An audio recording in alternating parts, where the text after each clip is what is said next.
આજે અમેરિકાના ઉડ્ડયન ઇતિહાસનો સૌથી કાળો દિવસ સાબિત થયો છે, કારણ કે દેશની એટલે કે અમેરિકાની સૌથી મોટી અને અલ્ટ્રા લો કોસ્ટ કેરિયર ગણાતી સ્પિરિટ એરલાઇન્સે કાયમ માટે પોતાની પાંખો સકેલી લીધી છે.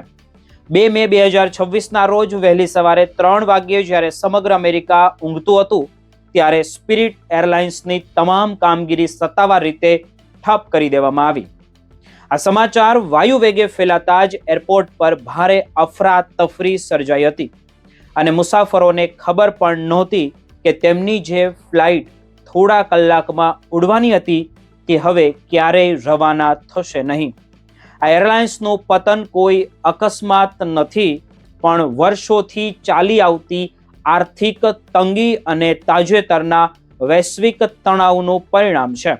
સ્પિરિટ એરલાઇન્સ જેવી શરૂઆત જોઈએ તો 1964માં એક ટ્રેકિંગ કંપની તરીકે થઈ હતી અને 1992માં તે એરલાઇન્સ બની.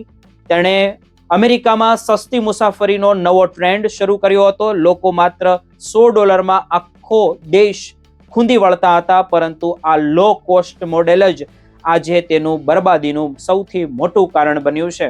2020ના જે રોગચાળા પછી કંપનીની સતત ખોટમાં ચાલી રહેલી હતી અને અત્યાર સુધીમાં તેણે $2.5 અબજ થી પણ વધુનું નુકસાન કર્યું હતું. ઓગસ્ટ 2025માં કંપનીએ જ્યારે બીજી વખત નાદારી જાહેર કરી ત્યારે તેની પાસે $8 અબજ દેવું હતું. પરિસ્થિતિ ત્યારે વધુ વણસી જ્યારે અમેરિકા અને ઈરાન વચ્ચે મધ્ય પૂર્વમાં ભીષણ યુદ્ધ ફાટી નીકળ્યું.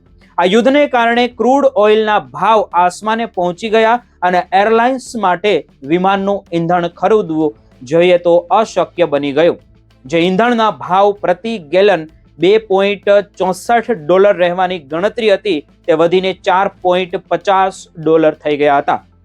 આ વધારાને એરલાઇન્સના જે રોકડ ભંડોળને સંપૂર્ણપણે ખાલી કરી દીધું હતું. ટ્રમ્પ વહીવટી તંત્ર દ્વારા સ્પિરિટ એરલાઇન્સને બચાવવા માટે $500 મિલિયન બેકઆઉટ પેકેજની દરખાસ્ત મૂકવામાં આવી હતી, જેમાં સરકાર 90% હિસ્સો લેવા તૈયાર હતી, પરંતુ મોટા રોકાણકારો અને લેણદારોએ આ યોજનાનો સખત વિરોધ કર્યો અને છેલ્લી ઘડીએ વાટાઘાટો નિષ્ફળ ગયો અને કોમર્સ સેક્રેટરી હાર્વર્ડ લુટનિક અને સ્પિરિટના CEO ડેડ ડેવિસ વચ્ચેની માત્ર 15 મિનિટની ફોન કોલે નક્કી કરી દીધું કે હવે કંપનીની પાસે બંધ થવા સિવાય બીજો કોઈ રસ્તો રહ્યો નથી.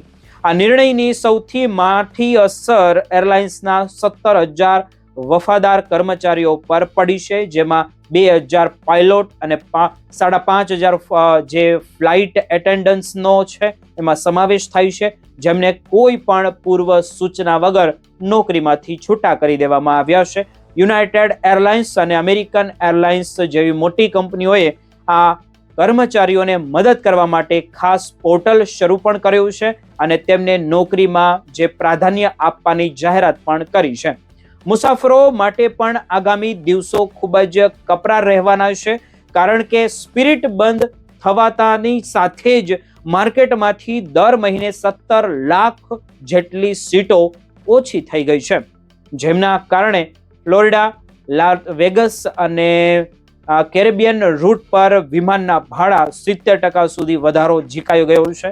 સ્પિરિટ એરલાઇન્સની હાજરીને કારણે અન્ય એરલાઇન્સ પણ ભાવ નીચા રાખવા મજબૂર હતી, જેને એવિએશન જગતમાં સ્પિરિટ ઇફેક્ટ કહેવામાં આવતી હતી.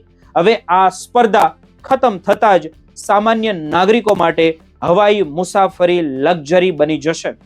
જે મુસાફરોએ આગામી વેકેશન માટે ટિકિટો બુક કરાવી હતી તેઓ અત્યારે રિફંડ માટે વલખા મારી રહ્યા છે.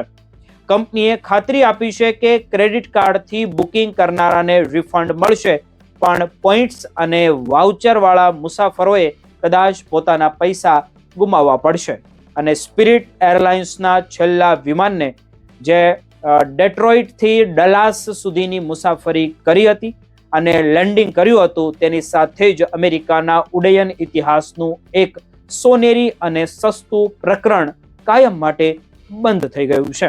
આ ઘટના એ વાતનું પ્રમાણ છે કે ગમે તેટલી મોટી કંપની હોય, પણ જો તે વૈશ્વિક પરિવર્તનનો અને વધતા ખર્ચ સામે લડી ન શકે તો તેનું પતન નિશ્ચિત છે. હવે એ જોવાનું રહેશે કે શું જે કંઈ પણ અન્યની કંપનીઓના સ્પિરિટની જગ્યા ભરી શકશે કે નહીં. મુસાફરોએ હંમેશા માટે મોંઘા ભાડાના જ બોજ હેઠળ દબાયેલું રહેવું પડશે કે શું, કે કોઈ નવી કંપની આવશે કે પછી કોઈ જૂની કંપની તેમના ભાડા ઘટાડશે, તે હવે આગળ જોવાનું રહેશે.